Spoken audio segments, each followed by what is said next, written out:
This week, we're looking into something we see every day, something harmless yet familiar. It hangs on most people's walls and waits for you to look. We're talking about a mirror.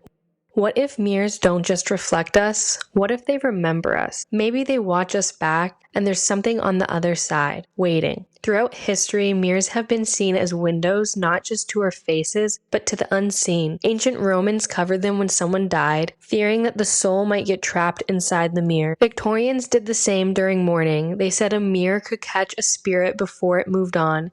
So they would open the windows and cover mirrors to make sure it was easier for the spirit to leave and not get trapped. Even today, there's a lingering superstition. If you break a mirror, you'll face 7 years of bad luck. That number wasn't random. It is said to take 7 years for the soul to heal after being split.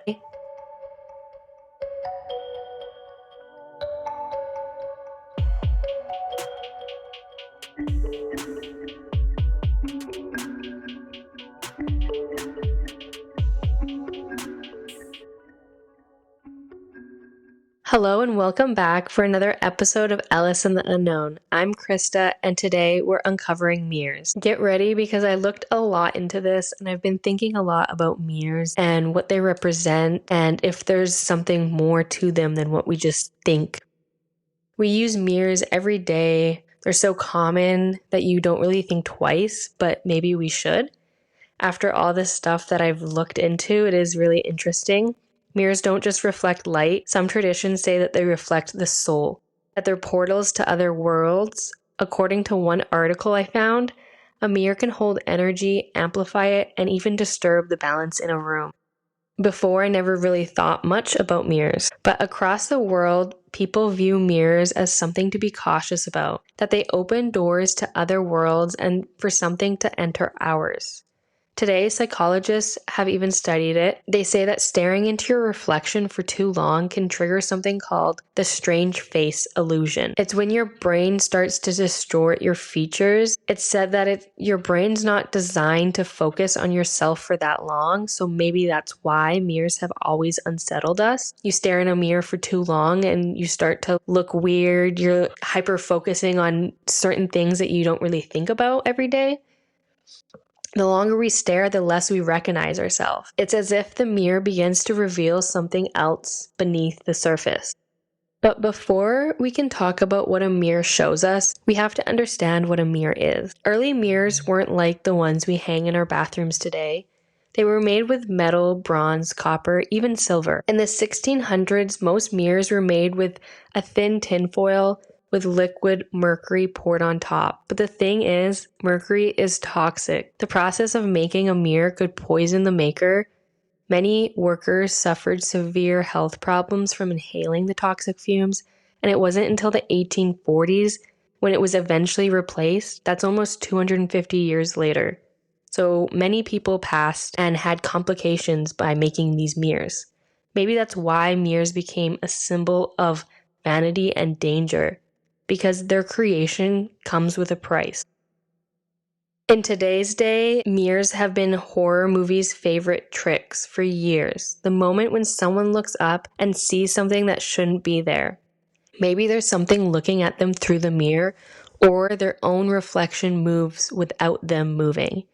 Movies like Oculus, Mirrors, and Candyman all turn reflections into nightmares. In Oculus, a cursed mirror drives its victims insane, blurring reality until they destroy themselves. In Mirrors, the 2008 film, the glass itself becomes a doorway to violent entities. And of course, Candyman, you say his name 5 times in front of a mirror, and the mirror becomes a gate between worlds. In the 1980s horror film, The Boogeyman, it uses a mirror not just as decor, but as a vessel for evil. In the story, there's a violent murder that takes place in front of a mirror. The image of the killing kind of becomes part of the glass, part of its memory, and years later, the surviving sister returns and sees the figure in the mirror. In a panic, she smashes it, only to release what had been trapped inside. From that point, pieces of the mirror become deadly. The mirror shards carry the curse far beyond the room where the murder happened. Why does this resonate? Because it flips the common superstition. Not only is a broken mirror bad luck, but what if it's a seal? And what if breaking it frees something that should have stayed contained within the mirror? But even before Hollywood, we had Bloody Mary, one of those childhood dares everyone's heard of.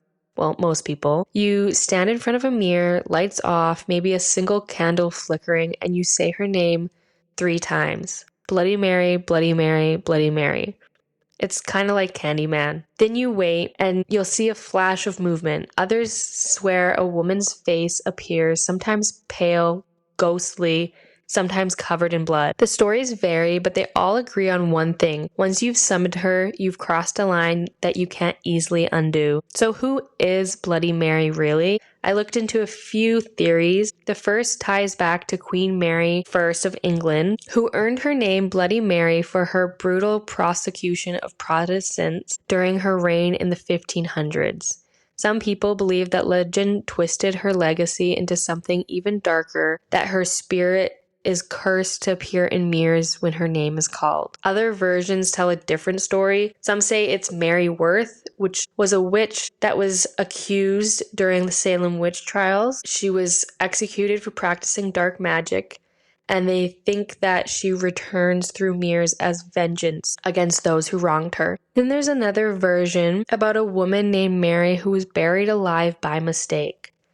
When her coffin was later unearthed, I don't know why they brought it back up, but there was claw marks found inside. So she tried to escape. According to this version, her spirit now haunts mirrors, reliving that terror over and over again, trapped between worlds. So whether you believe it's one of those 3 or maybe it came from a totally different Mary, each retelling has its own flavor of horror. It's a warning that stays the same, that the mirror isn't just a reflection, it's a doorway. And the consequence of summoning her, they range from scratches appearing across your skin or being pulled into the mirror itself, as if she's reaching out, desperate for company on the other side. I personally was terrified of Bloody Mary as a child and would not be caught dead in a dark bathroom saying her name 3 times. I was scared to even think her name in the dark. But in folklore, not everything can be reflected. For example, if we talk about the vampire, the creature of the night, cursed to feed on life, yet invisible to a mirror's surface. In most stories, vampires cannot see their own reflection. According to old European legends, vampires cast no reflection because they have no soul. A mirror, it was said, didn't just show your body, it revealed your spirit. So something that was soulless simply wouldn't appear. However, it could also be that older mirrors were backed with silver, which could be why vampires' reflections weren't seen, as silver is seen to ward off evil. Whichever one it is, I just thought it was something interesting because when we're talking about mirrors, most of it is seeing an extra reflection, not that the mirror can also not show your reflection. There's this place in Brighton, England called Preston Manor. It's a preserved historic home. Velvet curtains, polished wood, portraits of people who haven't blinked in centuries. One afternoon, there was a volunteer inside the manor decided to take a photo of one of the rooms. It wasn't anything crazy, just a simple picture of one of the rooms. But before snapping it, she looked around and made sure like no one else was there. The room was silent, empty, no guests were in the room, or so she thought. Later, when the picture was checked, something appeared in the reflection of the tall mirror hanging on the wall. It was a face of a man, unfamiliar, expressionless, and standing exactly where no one had been moments before. The museum's own report says it plainly. If you look carefully, you may see the reflection of a man in the mirror. And what makes it even stranger is that other people have tried to recreate this photo using the same angle, the same mirror, the same lighting, everything the same, but they can never catch a reflection again. It also doesn't show itself. So whatever it was just in that one moment that they caught it. The manor's staff admit, sure, maybe it was a trick of a light. Maybe someone walked through the doorway at the wrong moment. But then again, you think that they could recreate it. If it was someone just walking past, they could stand there and have the same angle, but no one's been able to make that photo happen again. This wasn't the first time something like that had happened inside Preston Manor. See, the place has a history. Visitors report cold spots, shadows crossing doorways, and mirrors that seem to shift ever so slightly, even when no one's touching them. Some say that the man in the mirror might have been one of the former residents, a spirit still wandering the halls, trapped in the reflection, waiting for someone to notice him. Others think it's something older, not tied to the house itself, but to the mirror, because I do believe mirrors hold energy. So do you believe that that man is actually trapped within the mirror, or it's someone that could have traveled through the mirror and use it as a gateway? I'm not sure if it's a jail or a doorway, but either way, there was a man in the mirror that was not in the room. So it's a little creepy to me. Maybe it's not a reflection at all. Maybe it's a memory of that man. There is pictures online on the website that you can look at. There's one type of mirror that stands apart from all the rest. It doesn't reflect light, it absorbs it. A surface so dark you wouldn't think it to be a mirror. We're talking about the black mirror. No, not the TV show, but actual black mirrors. Before we had glass mirrors like the ones hanging on our walls, there were mirrors made from polished obsidian volcanic glass. They weren't meant for vanity, they were meant for scrying, for staring into the void and letting the void stare back. Ancient civilizations from Aztecs to the Egyptians believed that these dark mirrors revealed hidden knowledge. Priests and seers would gaze into them, asking questions of the gods or the dead, waiting for images or whispers to rise from the darkness. What they saw wasn't just a reflection, it was a revelation to them. In Aztec myth, the god Tezcatlipoca, the name literally means smoking mirror. He carried an obsidian mirror that allowed him to see across worlds. He used it to look into human hearts, to expose secrets, and to travel between realms. To his followers, the mirror wasn't an object, it was a bridge between worlds. It's also possible that these mirrors back then seemed so powerful because they could create flame from sunlight alone, no spark, no tinder. To those watching, it would look like pure sorcery. Over time, though, this idea of the black mirror evolved. It was brought over to Europe after the Spanish conquest of Mexico. In the 16th century, occultist John Dee, who was advisor to Queen Elizabeth I, used a black obsidian mirror, the very same kind found in Mesoamerican temples, to communicate with what he called angels. Because in that time, you had to be very careful not to be suspicious of witchcraft, or you would most likely be put to death. So he called them angels. And you can see the very black mirror he used in the British Museum. And that's not the only black mirror we can find today. In the Museum of Witchcraft and Magic in Cornwall, there's an object simply known as Witch Mirror 342. Small, carved from wood, but its presence is anything from ordinary. To me, this mirror gives me the creeps just looking at it. The frame of the mirror forms the shape of the witch itself, with her head at the top and a pointed hat, bushy hair. Her fingers are pressed to her cheeks, and her legs are crossed at the bottom, with the black mirror placed in the middle. According to museum notes, this mirror was crafted for divination, for summoning, and for communication with forces unseen. It was said that a familiar spirit resides in a mirror, and the warning that comes with it is clear. When you see these mirrors, you gaze into them, and suddenly you will see someone standing behind you.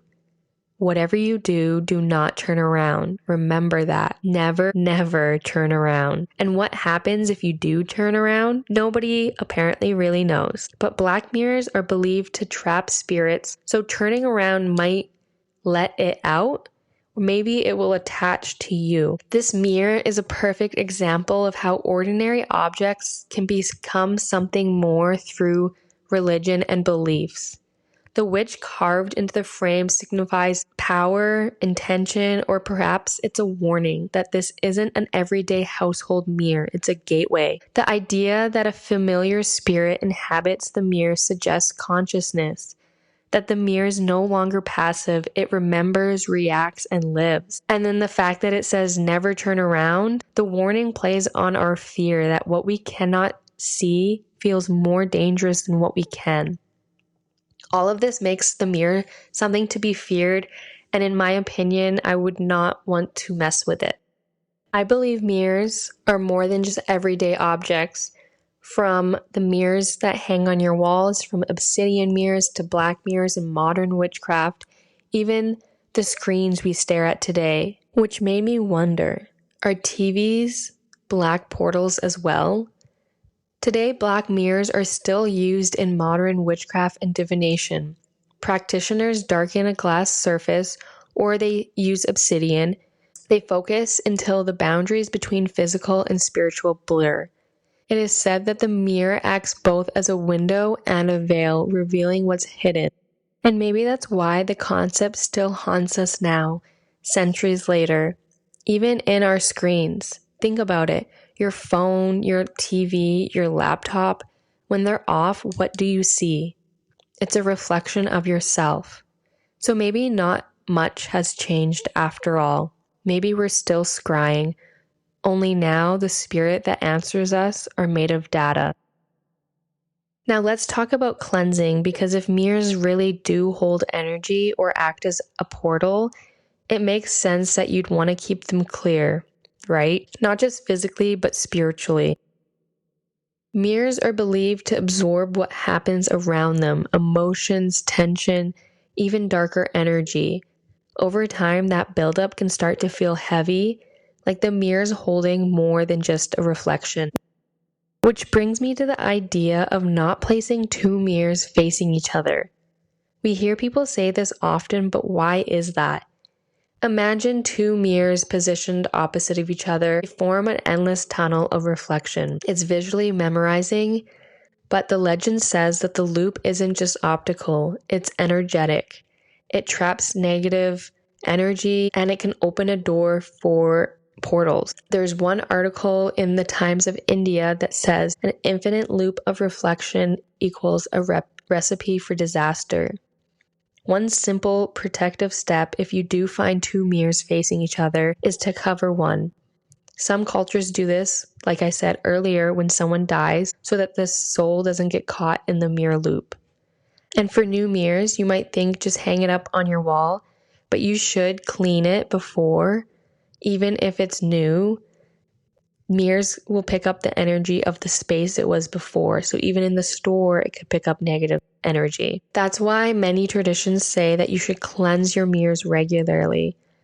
When you bring a new mirror home, wipe it down with a clean cloth. And some people will also mix a little holy water into the regular water as a symbolic way of clearing whatever energy the mirror might have picked up before you got it. Other rituals go deeper. Some people will burn sage or incense in front of the mirror, letting the smoke swirl across the glass to purify and reset it. The idea is that the smoke will absorb whatever's lingering, good or bad, and carry it away. You might also hear about smudging a mirror with sage or passing a flame in front of it to seal the surface.